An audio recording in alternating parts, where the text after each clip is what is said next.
Buenos días y bienvenidos a Iceberg de Valor, el podcast de inversión basado en el Value Investing.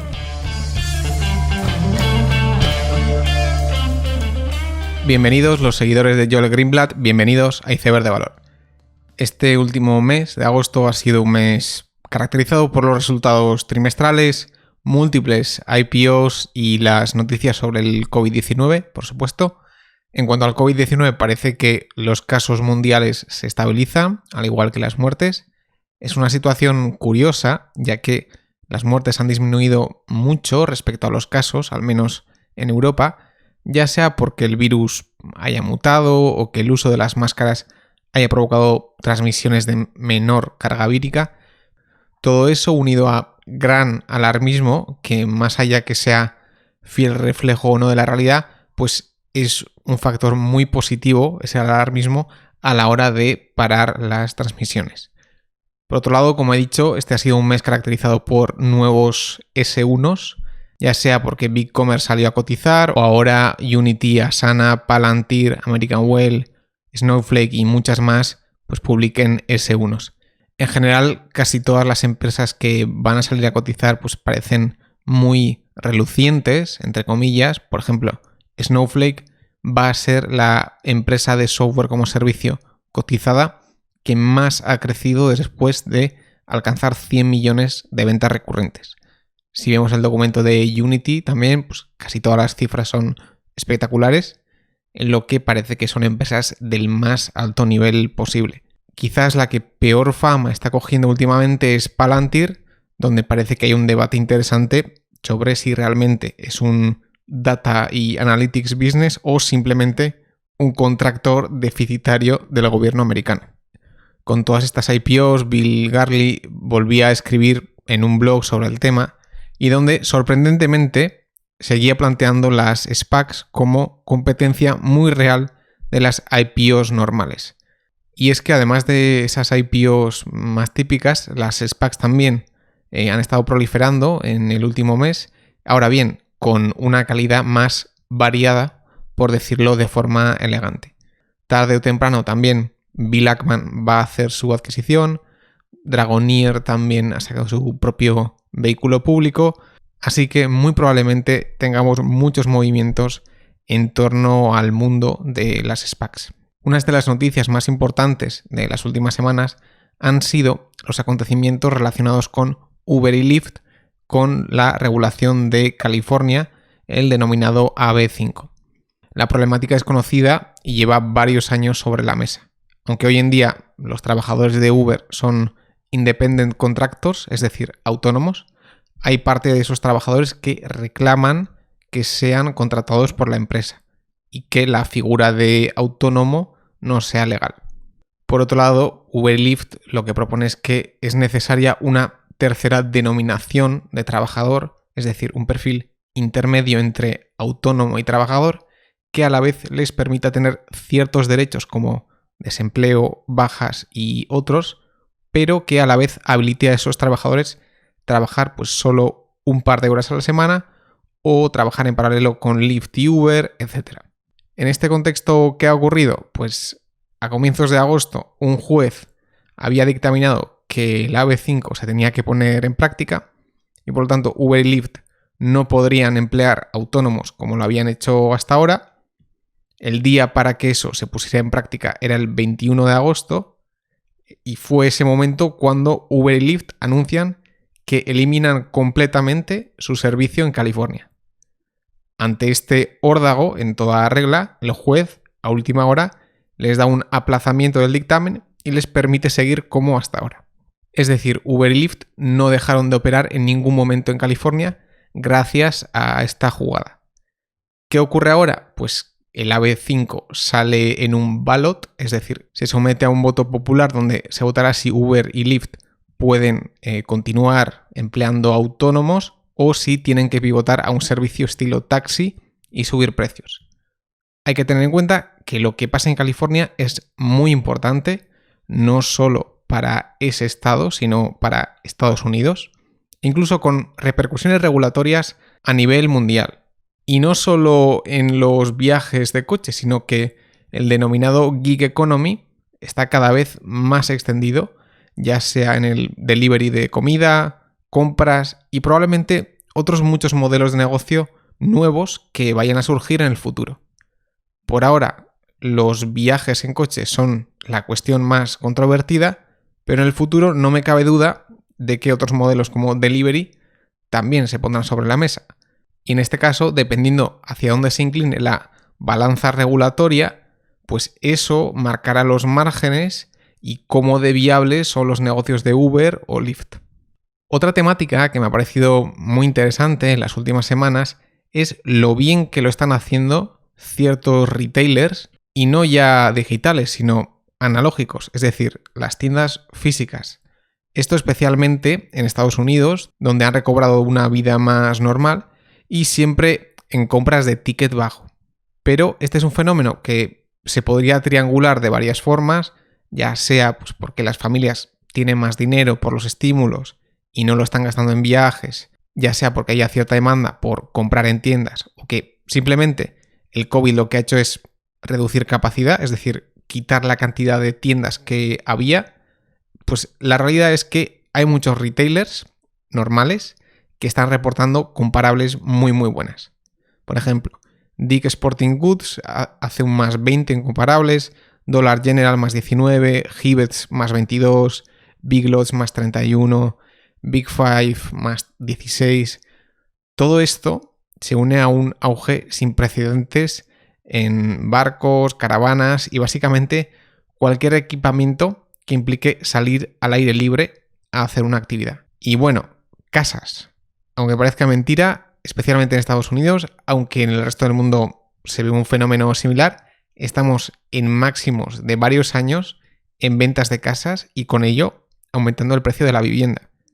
Tengo que admitir que el que hubiese triangulado que con una pandemia mundial las ventas de casas iban a explotar, pues se merece hacer muchísimo dinero. Finalmente, la última noticia que quería destacar es el desafío de Epic a la comisión de la App Store de Apple. Para quien no lo haya visto, Epic desafió a Apple puenteando el sistema de pagos de la App Store en la tienda de Fortnite de forma intencionada. En poco tiempo, Apple vetó el juego, para lo cual Epic Games ya tenía preparada la parodia del anuncio de 1984 de Apple, versión Fortnite, pidiendo bajar las comisiones.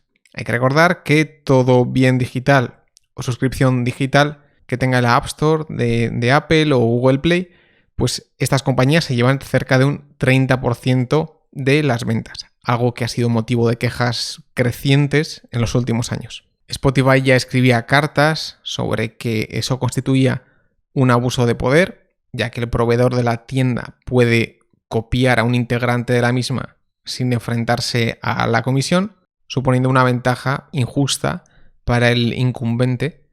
Y este tema controvertido lleva tiempo sobre la mesa y de hecho Apple y Google ya tienen comisiones reducidas para aquellas suscripciones que se alargan varios años, bajando la comisión hasta un 15%.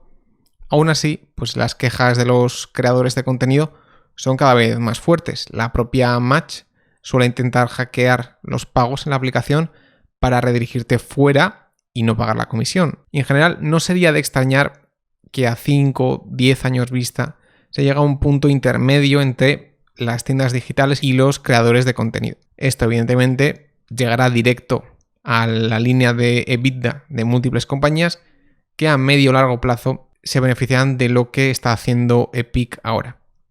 Pasamos ya al tema del episodio, que son las artes oscuras de las spin-offs. Uno de los inversores más representativos de los 90 y los 2000 fue Joel Greenblatt. Su libro You Can Be a Stock Market Genius es uno de mis favoritos y en él plasmaba la estrategia que llevó en Gotham, donde durante 10 años tuvo una rentabilidad por encima del 40%. ¿Cómo lo hizo? Pues spin-offs, warrants y todo tipo de situaciones especiales.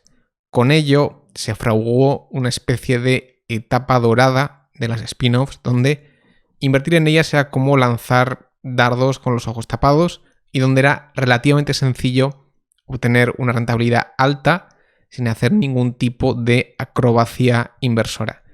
Sin embargo, y como pasa siempre en el mercado, En el momento en que se comprueba que una regla de inversión funciona de forma consistente, pronto aparecen innumerables agentes de mercado que pretenden arbitrar la ineficiencia. Ello, según parece, ha llevado a las spin-offs a una década donde no han conseguido un outperformance claro sobre el índice. Una crítica que se podría hacer es que ahora las compañías sacan a cotizar spin-offs de menor calidad. Por ejemplo, VF Corporation, la propietaria de múltiples marcas de ropa de primer nivel, como Vans, el de las zapatillas, pues sacó a cotizar Contour Brands, un spin-off con marcas de ropa de segundo y tercer nivel como Wrangler o Lee.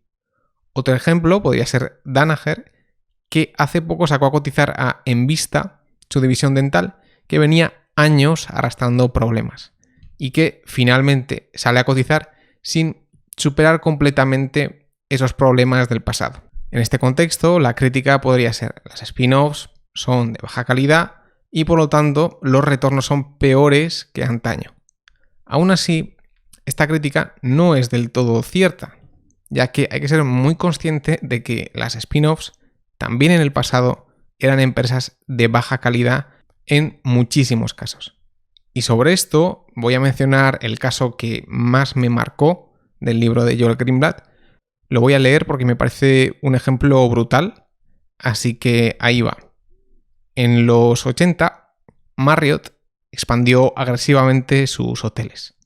Aún así, como poseer hoteles no era su negocio core, sino que cobrar royalties a los operadores, lo que hacía Marriott era construir el hotel primero y luego venderlos a otros y además quedarse ellos mismos con el royalty futuro.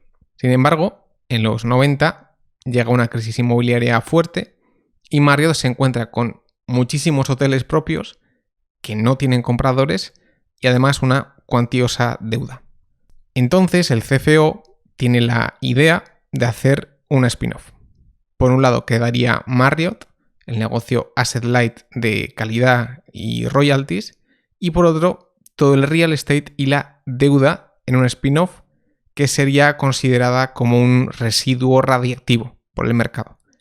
El CFO, generador de la idea, se convertía en CEO de la spin-off tóxica, entre comillas, y por otro lado la empresa de royalties le tenía que dar una línea de crédito importante a esa spin-off. Y la familia Marriott además estaba obligada a conservar el 25% de la spin-off. Como no, la spin-off tenía un pequeño tamaño versus Marriott y además era un negocio horrendo frente a los royalties, lo que hizo que todas las instituciones se desprendieran de las acciones. Además, curiosamente, pues el generador de la idea, el CFO, se iba de CEO a la spin-off, lo cual ya era señal clara de que ese activo tan tóxico probablemente no lo era tanto. Bueno, pues finalmente, después de salir a cotizar, en apenas 4 meses, pues la spin-off tóxica, endeudada, había multiplicado por 3. Esta anécdota del libro, que para muchos de nosotros cimenta nuestra filosofía de inversión, pues refleja cómo las spin-offs de la época dorada tampoco eran de gran calidad. Sin embargo, lo que parece que sí ha cambiado es el apetito inversor por las spin-offs. Ahora la gente busca invertir en spin-offs, mientras que antes se evitaba, lo que genera una distorsión de mercado. Y sobre esto creo que hay un ejemplo claro, un ejemplo de artes oscuras, que es el de Honeywell en los últimos años. Y el caso de Honeywell, de hecho, choca con una serie de spin-offs muy reciente que ha funcionado muy bien, que han sido los de United Technologies. United Technologies hace muy poco hizo un spin-off de Carrier, Otis y el negocio aeroespacial se quedaba como Raytheon. Y estos 3 segmentos son líderes globales, son sólidos y eran unas spin-offs con precios razonables. Y aunque con cierto apalancamiento, tenían pocos esqueletos en el armario. Bueno, pues esto choca bastante con lo que ha venido haciendo Honeywell. Por un lado, primero en el 2017, Honeywell empieza por la spin-off de Advanced Six. Advanced Six era una división interna de Honeywell que producía nylon y cuya spin-off se produjo en 2016. ¿Dónde está el esqueleto en este armario? Pues que Advanced Six, además de ser un negocio bastante commodity, ya tenía multas por contaminación en el 2013 y posterior al spin-off ya fue centro de una investigación del FBI sobre temas relacionados. 4 años después, Advanced Six, este residuo radiactivo de Honeywell, está cotizando por debajo de su precio de salida en 2016. En 2018 saca a cotizar Resideo, que es una empresa de distribución de aparatos para el hogar, estilo alarmas, termostatos y otros. ¿Qué es lo curioso de esto? Pues que Resideo sale a cotizar, además de con 1,23 millones de deuda, con una obligación de pago a Honeywell por perjuicios medioambientales de 140 millones de dólares anuales. Es decir, que aunque Resideo per se no había cometido perjuicios medioambientales, Honeywell la saca a cotizar con unas cargas de multas medioambientales que se quiere quitar de encima. 2 años después de salir a cotizar, la acción ha pasado de $30 a menos de 14. Finalmente, también en el 2018, Honeywell saca a cotizar Garrett Motion, que es su división de turbos de coches, una vez más, esqueletos en Garrett, que además de salir con deuda, sale con la obligación de pago de litigaciones por los juicios sobre asbestos de Honeywell. Aquí también ocurre lo mismo. El problema de asbestos surge de Bendix, que era la antigua división de frenos de Honeywell y que no tiene nada que ver con Garrett, que es la compañía de turbos. Sin embargo, por una tercera vez, Honeywell decide soltar lastre y meter todas esas litigaciones en Garrett y quitarse esos problemas de encima. Y de hecho, en este caso, no se puede decir que me lo esté inventando yo, porque en enero de 2020 Garrett demandó a Honeywell reclamando todo lo que había hecho. Garrett salía a cotizar a $16 por acción y 2 años después se encuentra a $3 por acción. Por lo tanto, he aquí un ejemplo de artes oscuras en spin-offs con las 3 de Honeywell en los últimos años. Aún así, querría repetir la idea que he comentado al principio. El problema con estas spin-offs no es tanto que las empresas los usen para descargar todo residuo tóxico posible. Esto ya se hacía hace 20 años, sino que la comunidad inversora tolera esto y permite que estas spin-offs salgan a precios altos en vez de que salieran con valoraciones muy bajas como ocurría antes. Esto hace que muchas de las spin-offs de hoy en día no sean buenos candidatos a ser una inversión. Con esta idea termino el episodio, espero que os haya gustado, dadle like y suscribíos, nos vemos la siguiente semana y seguid aprendiendo.